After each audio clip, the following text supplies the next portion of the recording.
Hey guys, it's me, Tam here, and I'm back with another custom LEGO Ninjago Season 14 set review, custom set. As I say, I've been getting a couple comments declaring me as posting fakes, and well, they're technically not wrong, as these aren't official stuff. They use all official parts, and I even always make sure to put in the titles custom, which means, you know, there shouldn't be really any mischievous, there shouldn't be any, like, you know, mischievous intents within the videos, because I always make sure to state that they are customs. Anyways, this should be my final Ninjago video. I've been kind of burnt out of those now. And so I thought, why not go out with a bang? I'm going back to Star Wars, don't worry. I've been working on something for a couple weeks now. It's taken a long time, but yeah, so here we go. So this is a big set, and this is the Ultrasonic Raider MK2. So it's basically, because we know that the Ultrasonic Raider from like the early seasons, we don't know if it's true end. We just know that, like, in season 3, I believe the last time they mentioned it was like when the kids asked why they couldn't take it on a field trip to the Borg Tower instead of the bus, and yeah, they were like, hey, yeah. So we can assume it got repaired. So this is back in Ninjago. This would be like the finale part where I guess like the evil dudes, they all come to Ninjago through the exit portal, which I'll start with Garmadon. So my backstory is that Garmadon is actually the one that created the creation, or the storm, the elemental storm, and it's because his true potential gives him the ability to harness the power of creation. That's what his true potential does. So we can assume he was able to unlock it, and his main goal has been to restore his human version, his human self, because he wants to. He's since season 10, he's realized he doesn't want to be bad. He has no real, like, inspiration for being bad. He just he just realizes that there's no real reason why he's wanting it. So his new goal is to find out why, okay, my dog's here, is to find out what's up with Lloyd, and, like, you know, always open his mind up. So he's created this tornado to go find the ability to, you know, get his golden weapon, which is what will restore his restore his human form. And so he didn't mean to make the tornado that totally destroys Ninjago and whatnot. But so that's why, is because, so yeah, he basically has a version of Sensei Wu's staff, but with a purple gem. But so yeah, he just wanted to do this, and yeah, so this is his human form. I just use a Sensei Wu face because I don't really have many good old people yellow faces. And I used the Final Battle Lloyd legs, Hands of Time Lloyd torso, and black and yellow hands. And for the face, this was the Ninjago movie face from probably, I think, Master Falls. I just colored this hair gray. And once again, it's just the purple Infinity Stone, because, you know, his main ability is to the element of destruction or whatever. But so yeah, this is the set he comes in. And then for the villain, it's just this dude from one of the other things, you know, pirate dude. I think he's like the second mate to the main bad guy. But so yeah, he just has a bow and arrow. He has Lady Iron Dragon's bone, you know, arrow, what is it, quiver. He has just a pirate leg here, pirate torso, dark red arms and black hands, and then the hat is just a normal pirate hat with the little red feather, and his face is from the black and orange Pose X-Wing set. But so yeah, and then for all the ninjas, they all get new suits basically, and you'll notice they don't have the sword holders, and that's because I used these type of masks. And I'd hope that they'd make a new sword holder piece. I'd really want a new one, not like the season 11 ones. I want a new one, which could maybe be like the ones with the that look like those, but it holds two, and they're side to side. The one that I used for one of the other versions of suits, but maybe like double-sided. And yes, they'd be orange and silver, or not orange, gold and silver. So Lloyd would have a gold one. You can see he's built with his legacy legs. And yeah, this was after I got the legacy suits, but he has his legacy legs, his season 3 torso, gold arms, black hands, and then his legacy hood, and then his face is just the Ninjago movie face. And he has his weapon, his true potential weapon. And yeah, all of them actually come with it, so this is a good way to get all of their true potential weapons and whatnot. Then for Nia, she's the only one that doesn't have the new hood piece, and it's because I only have hers in orange and or in light aqua blue or whatever in red, and I like the gunmetal grade color scheme.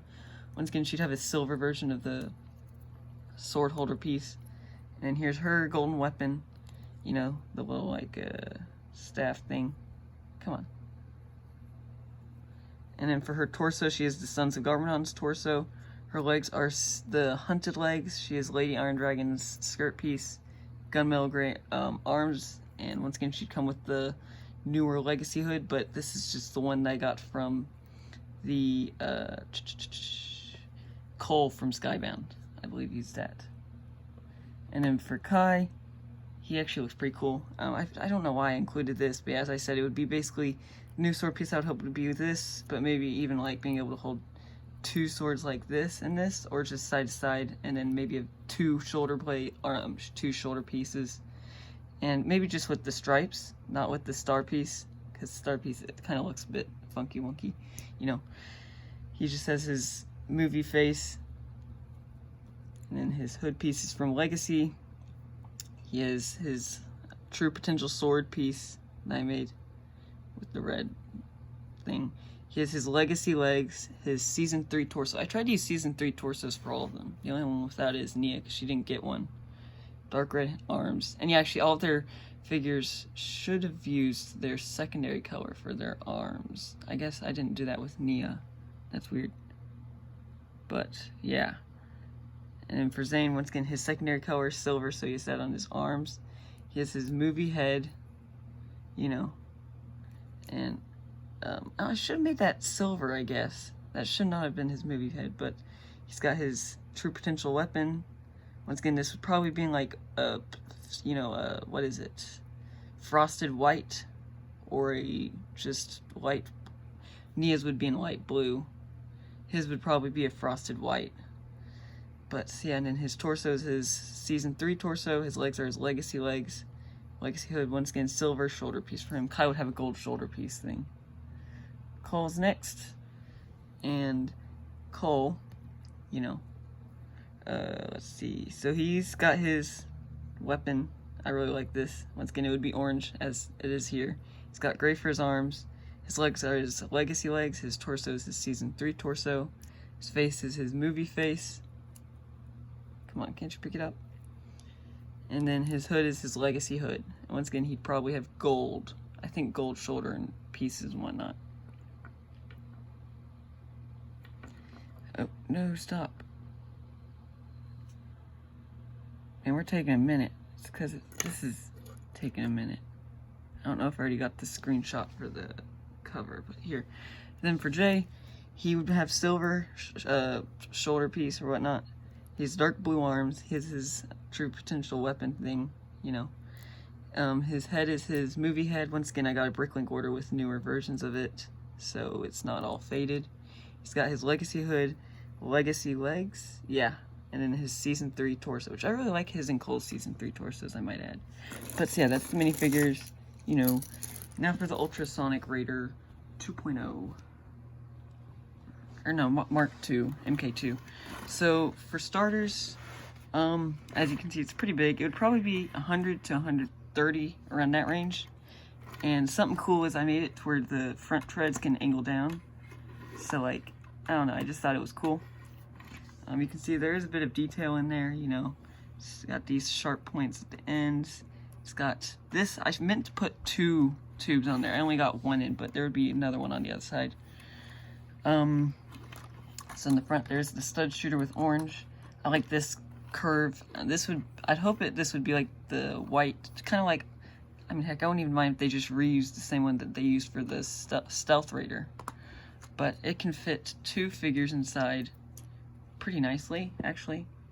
Because, yeah, this is a huge cockpit piece. Like, it even is too big for the Jedi Interceptors, I'd say. But, so yeah, it fits 2 figures inside pretty well. One sec. See, and then there's clips on the sides if you want to put in, like, smaller weapons. Okay, stop that. And there's even, like, a bit of cubby space behind the back seat to fit some stuff. Put the cockpit back on, and they fit perfectly. They even have a whole lot of headroom. And so, yeah, you can just see something there. I don't know what that's for. I don't even know if I had an intention for that. This is just a bumper for the wheels to make it where they're kind of angled down. You can see on the inside they also got some shaping to them and whatnot. What happened there? It's barely symmetrical, but yeah. And then, so you can see back here, there's this space. This could be a passenger seat, or you could use it as a prison. I designed it as a prison. So you can slide a figure in there. And yeah, that's the piece from the AT hauler. So yeah. And back here, you know, it's got the single wheel. This is from the Season 11 set for Cole, his dirt bike thing. And it's really nice. I really like that part. It actually rolls very well. The treads roll incredibly well on all surfaces. I'm very surprised and proud. But yeah, here's a look at the underside. Pretty bright. Oops. That should not have happened. That should not have happened. You're gonna forget that. Okay, you can see it's got these engines kind of like the original did with like the angle. I think these were actually on the the jet though, originally. And it's got these cool little engine pieces and they just angle sideways. It's got these like little spoiler parts angled outwards.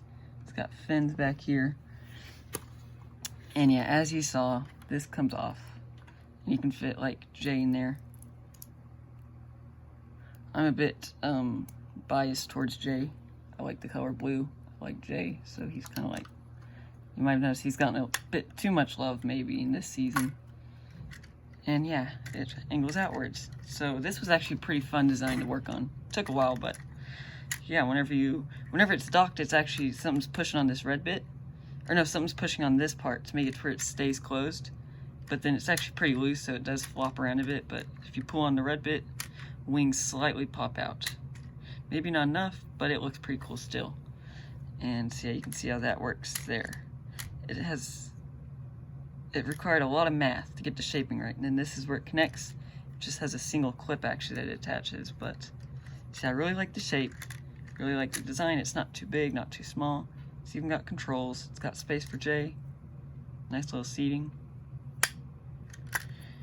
But yeah, and so if you're saying, oh, well then, heck, that's like 3 to 4 seats only. There's 6 figures. Well, do not fear, because I've planned for this. Because I borrowed this a bit from the Land Bounty, actually, like just the roofing. There's the clip there. I don't know if you can see it, but so if you actually, I just used these helicopter blades, like the Land Bounty did for the roofing on one part. And there's a ton of space in there. There's a bed, there's a seat, there's clips all around. There's even the entrance to the cage area, or a look into it. And heck, you can even stand a figure in there. There's controls on the back wall. I got this from the Kessel Run Millennium Falcon, actually. As you can see there. So yeah, you can fit in a couple figures. There's only 3 left, yeah, 3 left. So I mean, yeah, you could just toss them in there. And they fit pretty well, actually, surprisingly. And there's even room for the arm if you're worried. Like, I did have to cut out a space in the wall to fit in the arms.